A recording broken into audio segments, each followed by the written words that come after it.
Well, good morning, y'all. How are y'all doing this fine morning? It actually is a really nice morning. Nice and cool, it's not cold.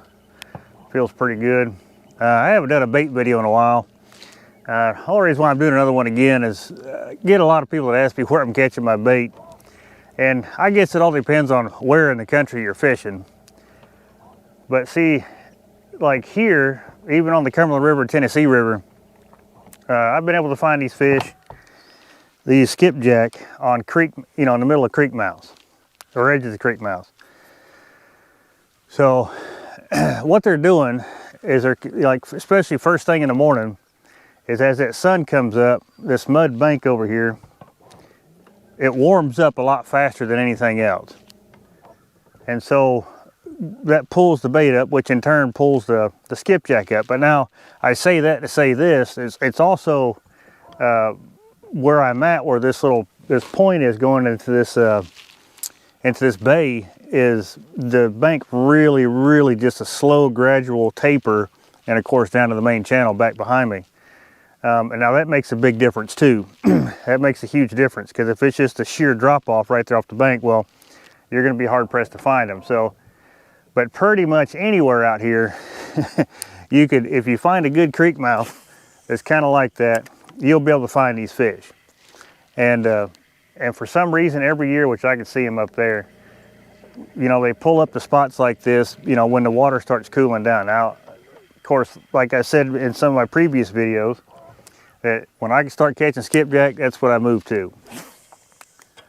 And it usually pays off as far as, catching catfish. Because you just figure out what bait's moving that time of year, and then chances are that's going to be what you're going to need to start fishing with. So, but yeah, like I said, I ain't done one of these in a while, and I'm kind of hoping, like I said, we get a little bit closer, you'll see what I'm talking about. It's just, and I just picked this creek mouth because, well, it's the one closest to where I live. There you go, right there. See, it's a skipjack right there. Not a big one, but it's a skipjack. I got a couple of them. Yep, got a couple of them. Yeah, well, they're not bad. I'll take both of them. But see, it's just that fast, and you can do this pretty much anywhere up and down this river. Man, he swallowed that one. I'm going to have to come back and get him.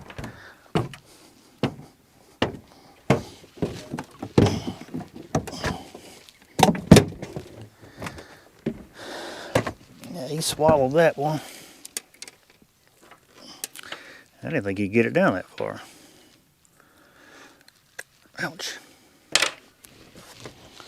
Yeah, I'll take both of them. They'll work just fine.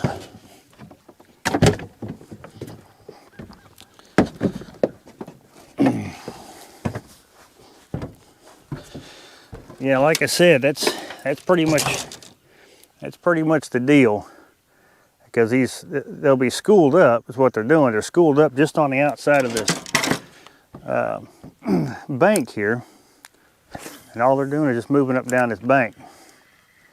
And like I said, once you throw right on top of them, it's a lot of fun.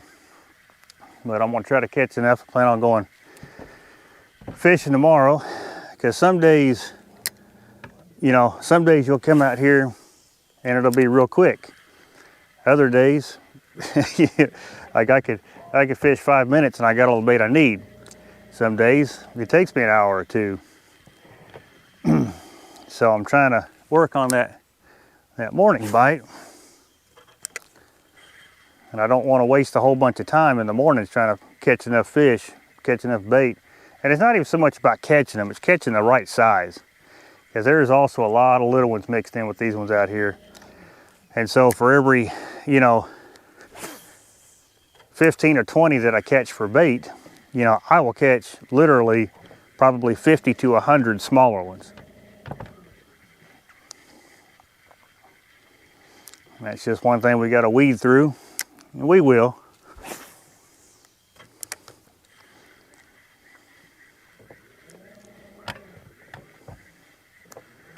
But like I said, all that young shad and stuff, because they just come up here because of this bank, because it warms up, and of course the sun hits this first. And I know some places, like they talk about the steam plant and, you know, stuff like that, that when the sun comes up, skipjack just quit biting.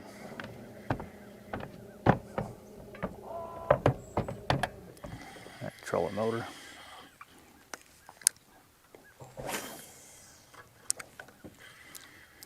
So we'll get up here to this point.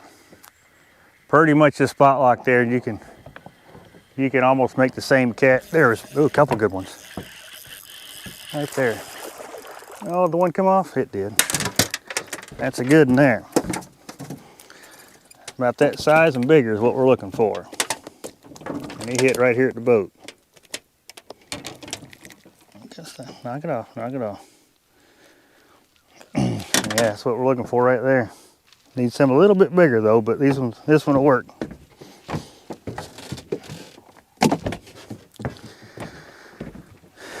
See, he hit right here at the boat, and I know, because I don't have none of my depth finders on, but I know where I'm sitting. It's only like 8 foot of water.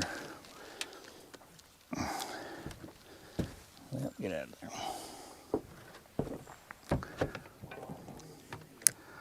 there. Yeah, that's the size we want.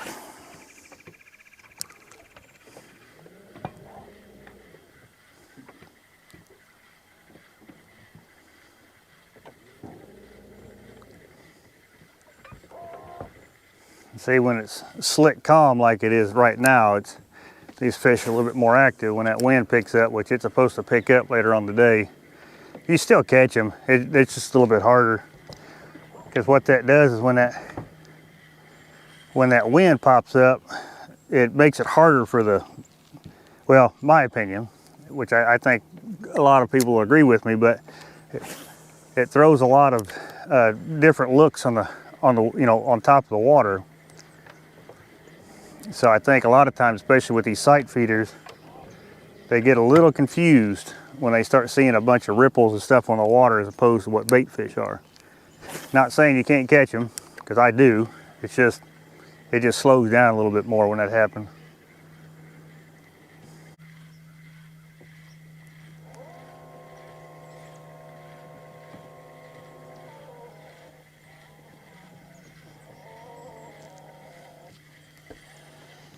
Sometimes you just gotta, we ain't got that much current this morning, so that don't help.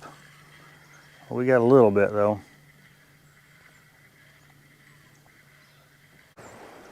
There we go. I don't know, that is a skipjack, a small one. Is that a skipjack or a bass? That's a little bass. Yeah, you'll definitely find a bunch of these too. They are thick this year. And all them bass fishing be happy here in a couple years. Even the terrible ones will be able to catch them.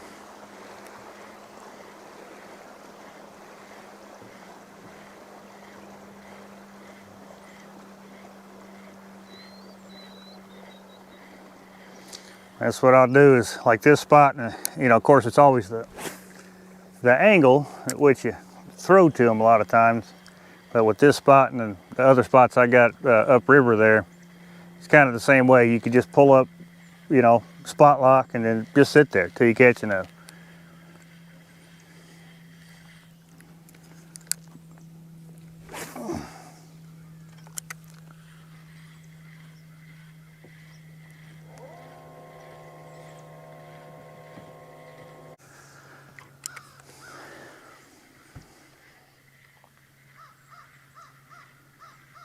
Oop.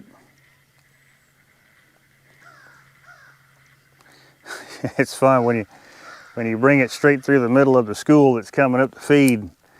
You can watch them just fight over it, you know, and you'll have 3, 4, sometimes 5 hooked up at one time. Then what has happened to me before is I'll have 5 fish, you know, because I'll show you the setup here, which again, it's like I showed you before, it's just regular 16th ounce shiny heinies, the silvers, which I tie 4 of them on, and then I got an 1/8 ounce jig head, you know, I think it's like a crappie something or other, crappie master or something, with a 3-inch the Yum grub. But I'll have fish on every one of those, and by the time I get them to the boat, they're all off. Or sometimes I get lucky and I catch all 5.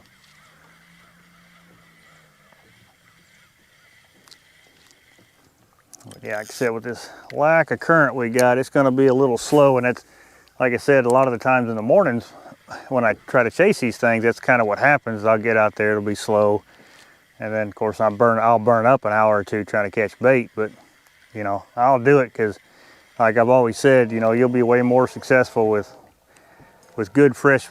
You know, yeah, he took my tail. So that's the other thing you'll run into. Have one just rip the tail off this thing. But I always say you'll do way better with fresh live bait or with fresh bait than you will with anything else. I see a lot of the guys that I know that, you know, when they think of skipjack fishing, they think it's just going to be just consistent, just bam, bam, bam every cast, like it would be below a dam or something when they get running real good. Which that's a lot of fun. I mean, it is. I've done it myself. And so when it comes to this, when you make, you know, 15, 20 casts, not even get a bump, well then they'll be like, there's no fish here. But they are. I know they are. You just got to put the time in. And I'm sure that you could catch them in the backs of these creeks, but I haven't had a reason to have to go back there and try it. Because they do the same thing in the backs of these creeks. They push that bait up there. I just think the main river holds a lot more, I think, without, you know, going back there and actually doing it. So I can't really tell you for 100% certain. Oops. Oh, God.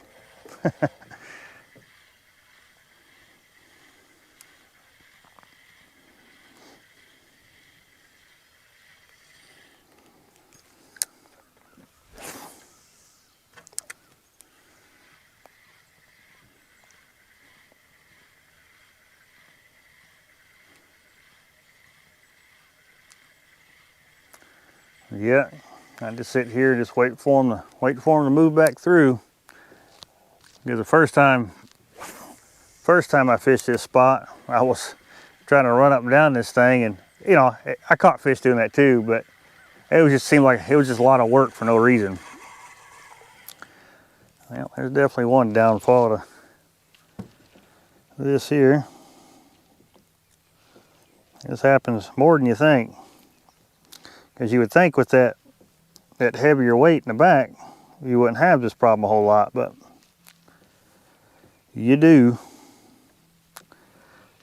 I mean, like sometimes I get tangled up and it's like, if you look at how it's tangled up, it's almost physically impossible for it to have done that. And I'm sure a lot of y'all probably feel the pain of the same thing. It's like, you know, how does it get a knot when you just cast it?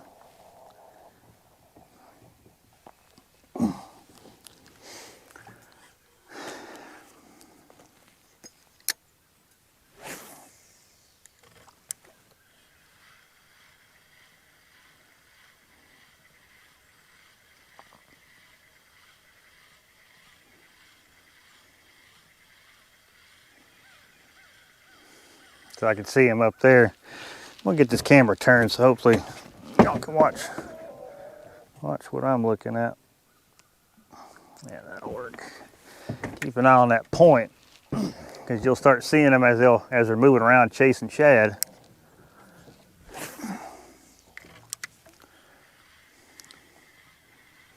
And I just catch them whenever they start working their way back down or working their way back up.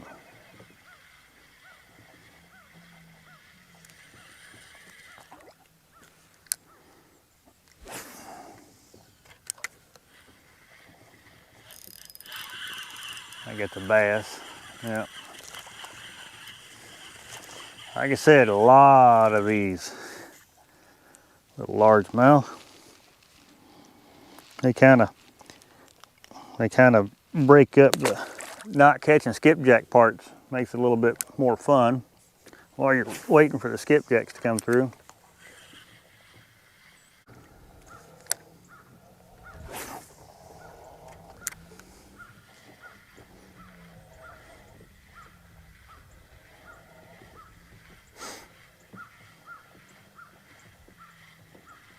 Oh, I see him. There we go. Oh, I got 3 of them. No, I got 2 now. Oh God, oh God. All right, well,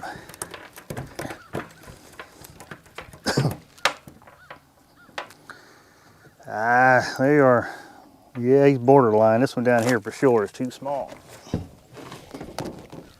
Yeah, I had 3 of them on, but yeah, like I said, you'll run through, like I said, a bunch of these, and that just like that one I just caught.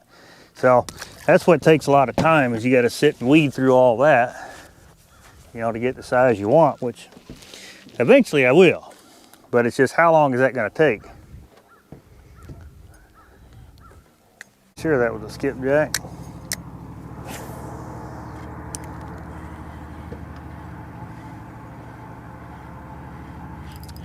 That's a skipjack.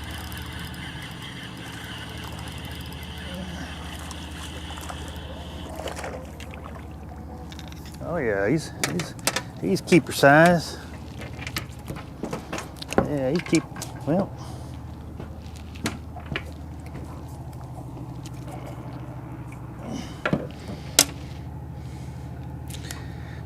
One little trick I learned over the years is that if you get to, like, you get a, you know, of course you got a line of them, of your jigs.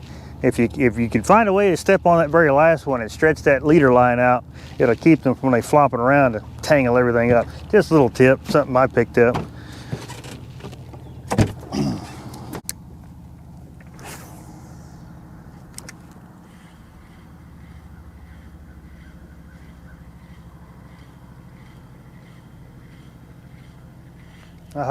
Oh, yeah, that's a school of them right there. Oh God. Oh, there were so many. Get in here, I need that one. There were so many, I didn't see the flashes. There were several of them down there, and I only caught one. It doesn't make, well, come on now. And I only caught one. But he's a good one though.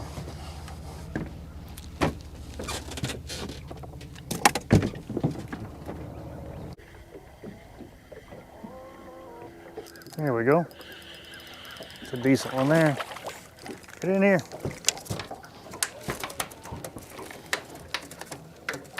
Chill, buddy, chill. All right. That's another decent one. Heck yeah. All right, y'all. Yeah, bait run was a success. I'll show you what we got. Right there. I don't need many. That's probably, I think I got 12 or 15, but that's more than enough. That's more than enough for a day for me. So I'm gonna call this a good video. Like I said, we always have, or I always have, a lot of questions about how I catch these fish, stuff like that. So hopefully this will help some of y'all out, especially if you got rivers, and I'm sure it you know, it works in creeks and, you know, reservoir stuff like that. So yeah, just get out and try it, man, because, like, again, for me, trying to find a dam or, you know, something like that, like, well, the steam plane's not that far, but rumor has it skipjacking in there pretty thick just yet. But I don't like to travel a whole lot. You know, if I can catch the bait, you know, where I'm going to be fishing, that's way better for me. You don't burn up a whole bunch of time. But I have been going out the day before and catching it, because it was about a little hour and a half for me to catch those. Now, I caught several skipjack that I'm obviously not going to put in this video, but they're small. They're the smaller ones. I like the, you know, a little bit bigger ones. It seems like these fish have been wanting them bigger chunks. I haven't caught too many on heads yet, but the bigger chunks is what they're wanting right now. But yeah, like I said, get out and try it. You know, wherever you're fishing, if you got a lot of skipjack in your waters, just get out and try it. Just find these little mud shallow points, you know, and things like that it'll hold the bait, which, you know, it'll pull the skipjack up. It'll pull, you know, rumor has it moon eye too, because we do have some of those in this river, but I've only ever caught 3 in all the years I've been fishing this river. But yeah, give it a try. Like I said, that way you can find that little niche, you know, where you can catch your bait. Because I think, like I've said in previous videos, bait's the key. And if you don't have to work that hard for it, you know, and if you can find it, and then you know, consistently find it, then you're just going to consistently be on good fish. So yeah, well, I appreciate you watching this one, and I'll catch you on the next one.